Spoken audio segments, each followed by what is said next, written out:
Hello there, and welcome to Breakfast All Day. How's it going? Good to see you guys. I'm Christy. That is Matt. That is Alonso. We are talking about Luca, which is a new Pixar movie, which is being put out straight to streaming for not even any kind of extra charge.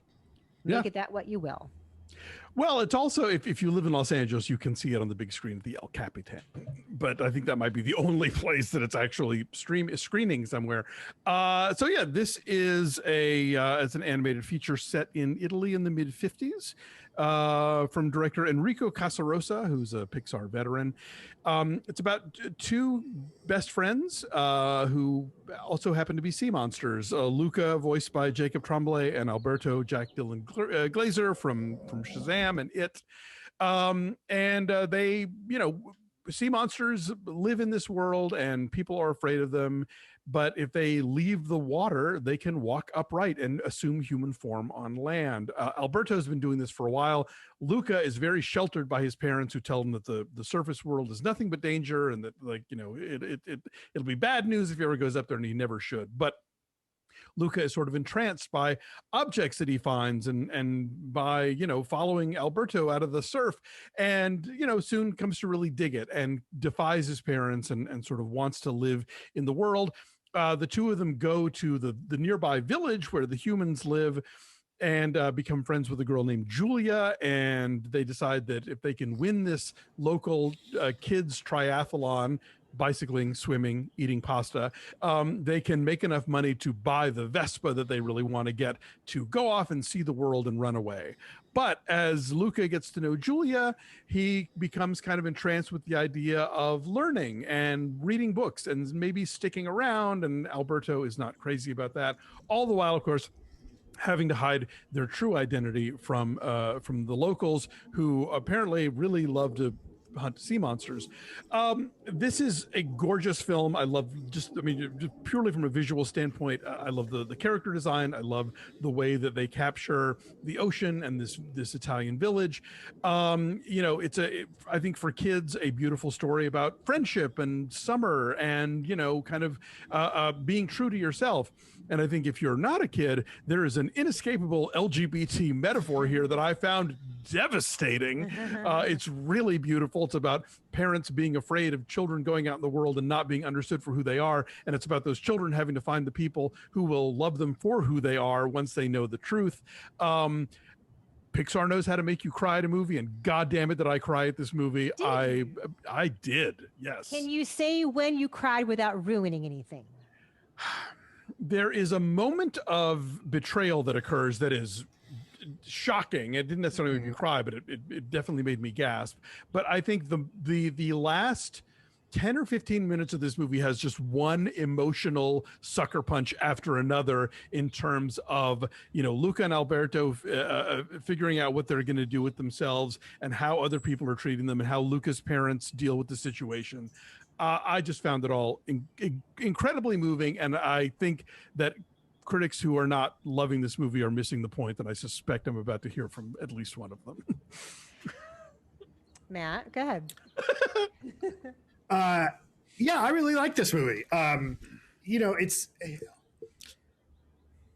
It's difficult for me to say something about, a Pixar movie that, like, I haven't said a bunch of times already.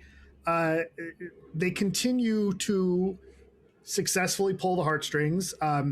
It is gorgeous. I do like that the character design is a little bit different. Like, you can, and the directors talked about this, you can definitely see the Aardman animation influence on the character design, on the eyes and the mouths, right? Like, I wouldn't have been all that surprised to see Wallace and Gromit like wander by at some point.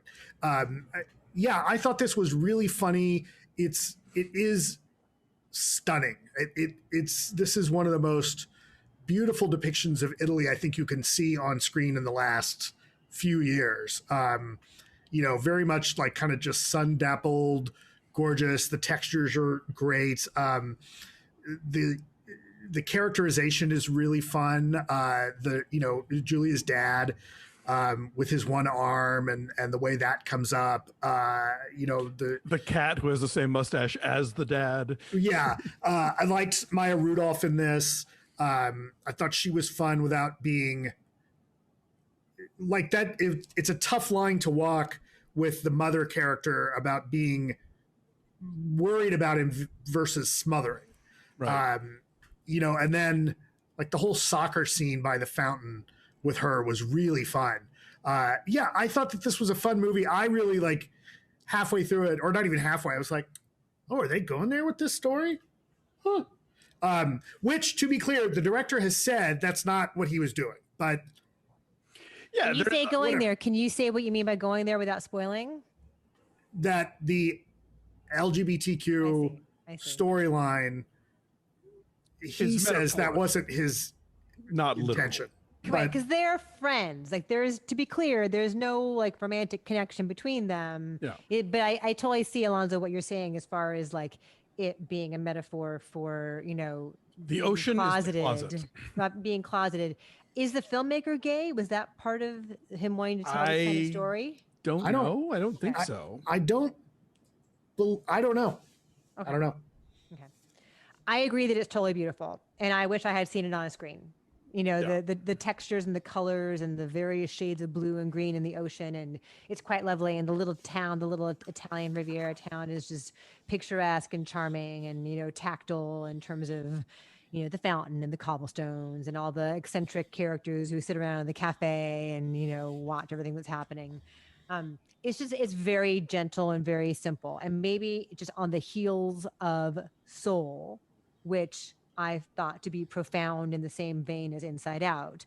This is a bit of a palate cleanser, and this is trying to do something extremely different, and trying to do something different from other Pixar movies. I don't necessarily think it's aiming for the same kind of simultaneous intellectual and emotional stimulation that several of the best kinds of Pixar films do in Inside Out or Soul or WALL-E. This is trying to be, I think, a gentle story of friendship and of finding the confidence in yourself to be who you truly are.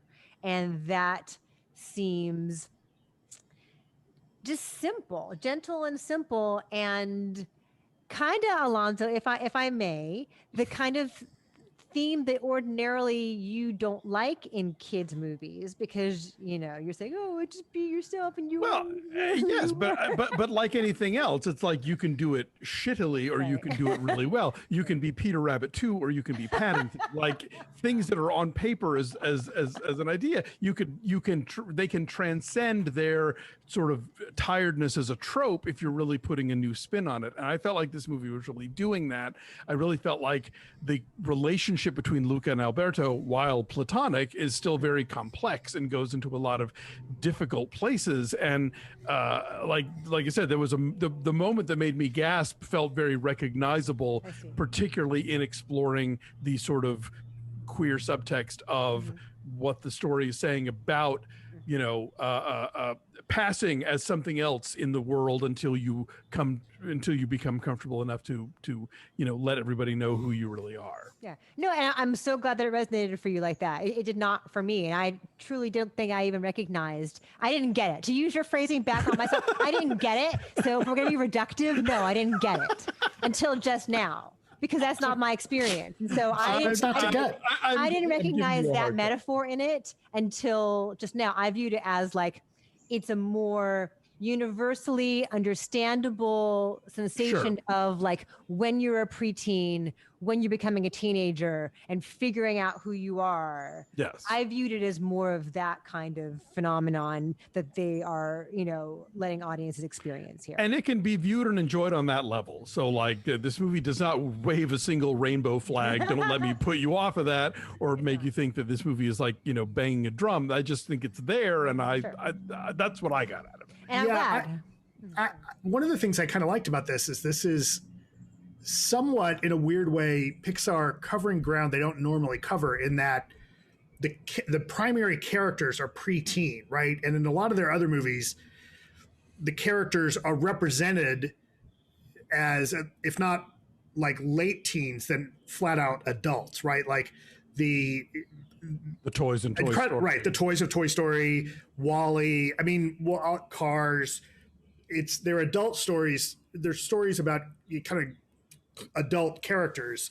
yes, there are exceptions, The Incredibles and some other films, but for the most part, I think we've seen a lot of stories that the characters would at least theoretically be older, and this one is really about a childhood friendship, and I thought that was kind of cool. I really like this.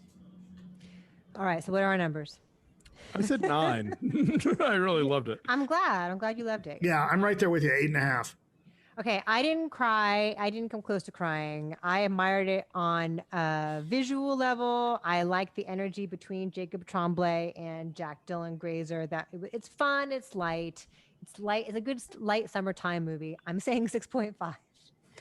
Hater. You hate gay people. I hate preteens. I don't understand preteens or what makes them tick. You hate Italian gay metaphors. You don't want to see preteens in your off hours because you get plenty of that at home. I do. I watched it with Nick. No, Nick liked it, but like Nick didn't love it. He thought it was like sweet and fun, and he laughed here and there. Anyway, right. 8-star number. Luca is there for your consumption on Disney Plus if you have Disney Plus. It absolutely is. Thanks for watching. Like this video, subscribe to our YouTube channel. Check us out on social media at BeFastAllDay, and do visit our Patreon page at patreon.com/BeFastAllDay. We're wrapping up our review of our recaps of a fascinating season of The Handmaid's Tale. We're digging into Loki, and next week we'll have our Pride Month off the menu. So a lot of fun stuff, but you got to subscribe to get that, and that's at patreon.com/BeFastAllDay. See you next time. Bye.